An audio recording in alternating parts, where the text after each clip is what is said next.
انتہائی قابل احترام میڈیا کے دوستوں اور یہاں ایم کیو ایم پاکستان کے مرکزی اکابرین اور پاکستان مسلم لیگ نون کا ایک وفد جو یہاں حیدرآباد ہمارے مرکز پر تشریف لایا ہے، محترم جناب بشیر میمن صاحب کی قیادت میں، آپ سب کو سب سے پہلے السلام علیکم اور آپ سب کا بے انتہا شکریہ۔ آپ کے دل میں ہے کہ آزاد کشمیر میں انتخابات کی گہما گہمی ہے۔ ایم کیو پاکستان نے بھی وہاں اپنے امیدوار کھڑے کیے ہیں اور یہ خوشائن بات ہے کہ جہاں کشمیر کی ایک خوبصورت وادی کے حوالے سے ایک منفی پروپیگنڈا بھی لوگوں کو گمراہ کرنے کے لیے پھیلایا جا رہا ہے، وہاں یہ انتہائی خوشائند ہے کہ انتخابات سیاسی جمہوری عمل کا تسلسل وہاں قائم ہے اور انتخابات کا وہاں انعقاد ہو رہا ہے اور تمام سیاسی اور جمہوری قوتیں ان انتخابات میں بھرپور حصہ لے رہی ہیں اور ایم کیو ایم پاکستان نے بھی کئی نشستوں سے اپنے امیدوار کھڑے کیے ہیں۔ لیکن آپ یہ بات جانتے ہیں کہ 2024 کے جنرل انتخابات جو پاکستان میں ہوئے، ہم ان انتخابات کے انعقاد سے پہلے سے پی ایم ایل این کے ساتھ جا کر کھڑے ہوئے تھے اور ہماری یہ خواہش تھی کہ ہم پی ایم ایل این اگر اپوزیشن میں جاتی ہے تو ہم ان کے ساتھ اشتراکی عمل کریں اور اگر وہ حکومت بناتی ہے اور وہ چاہے تو ہم حکومت میں ان کے ساتھ جائیں۔ اسی لیے آج ہم پی ایم ایل این کے حکومتی اعلائی یا حکومتی اتحادی ہیں اور یہ جو ہمارا آپس میں ایک ہمارا اشتراک عمل ہے اور ہماری جو ہے وہ حکومت میں ہم مل کر کام کر رہے ہیں، تو آج جب بشیر میمن صاحب کی سربراہی میں ڈیلیگیشن آیا تو اصل مدعا یہی تھا کہ جو ہم انتخابات میں حصہ لے رہے ہیں آزاد کشمیر میں، تو وہاں اگر ہم پی ایم ایل این کے ساتھ اپنی طاقت کو جوڑ دیں، ان کے امیدواروں کو سپورٹ کریں، تو پھر ہمارے مشترکہ امیدوار کا جیتنا بہت آسان اور بہت ممکن ہو جائے گا اور جو ہماری مشترکہ ایک آزاد کشمیر کی حکومت سازی ہے اس میں بھی پھر ہماری ایک اچھی شراکت داری، اچھی انڈرسٹینڈنگ پریویل کرے گی۔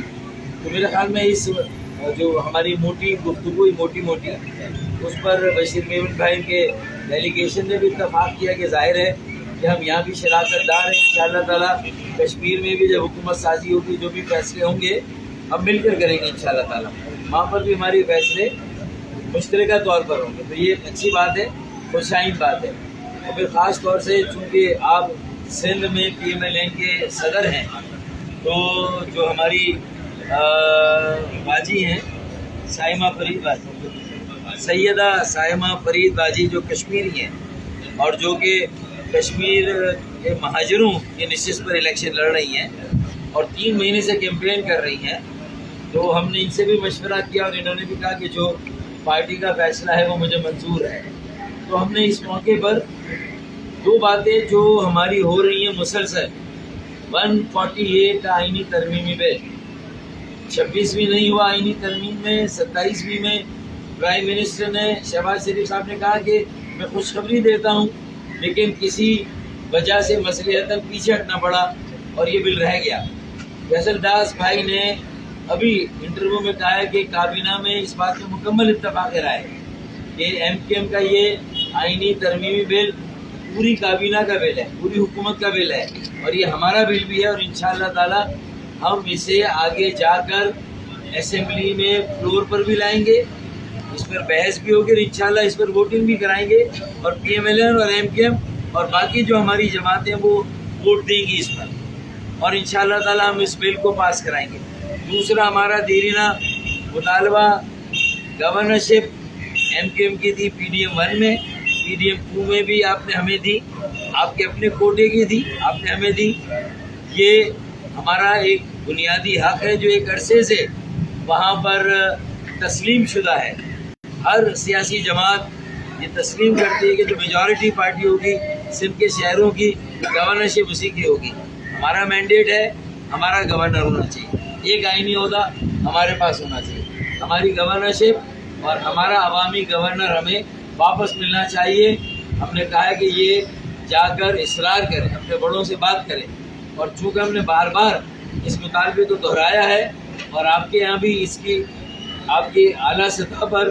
اس پر ریویو ہو رہا ہے, اس پر بات چیت ہو رہی ہے, ہمارے ساتھ کمیونیکیشن چینل کھلے ہوئے ہیں, تو یہ کشمیر کے انتخابات کے موقع پر جب ہم آپس میں بات کر رہے ہیں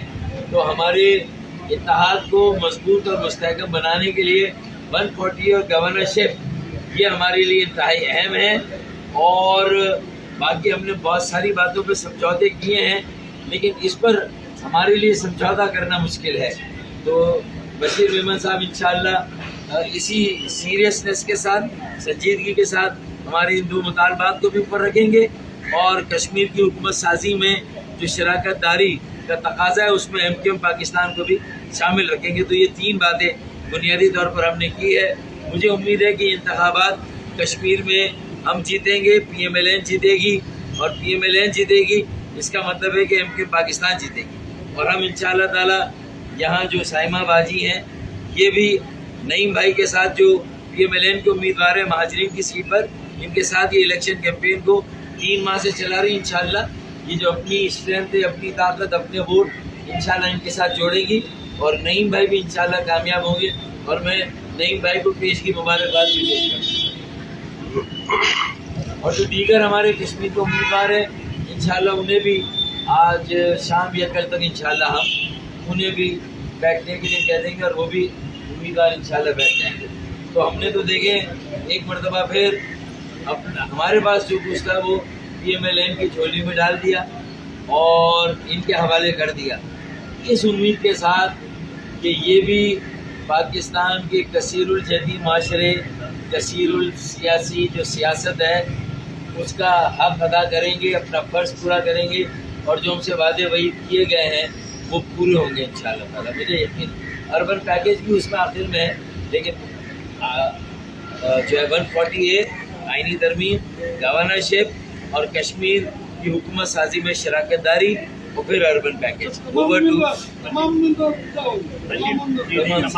اگر پاکستان کے 140 ضلعوں اور شہروں میں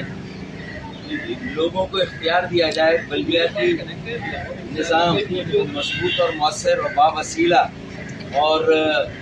بااختیار بنایا جائے, اور سندھ کے 30 جس میں اضلاع ہیں اور شہر ہیں, لاڑکانہ, جیکب آباد, کشمور, بدین, ٹھٹا, دادو, یہاں کے میئر, یہاں کے بیٹے اور بیٹیوں کو یہ موقع دیا جائے کہ وہ اپنی تقدیر کا فیصلہ کریں, بااختیار باوسیلہ انہیں ان کے فنڈز دیں. تو پھر سندھ کا صوبہ جس تیزی سے ترقی کرے گا, میرے خیال میں اور کوئی صوبہ اتنی تیزی سے ترقی نہیں کرے گا. سندھ انشاءاللہ سب سے ترقی یافتہ صوبہ ہوگا,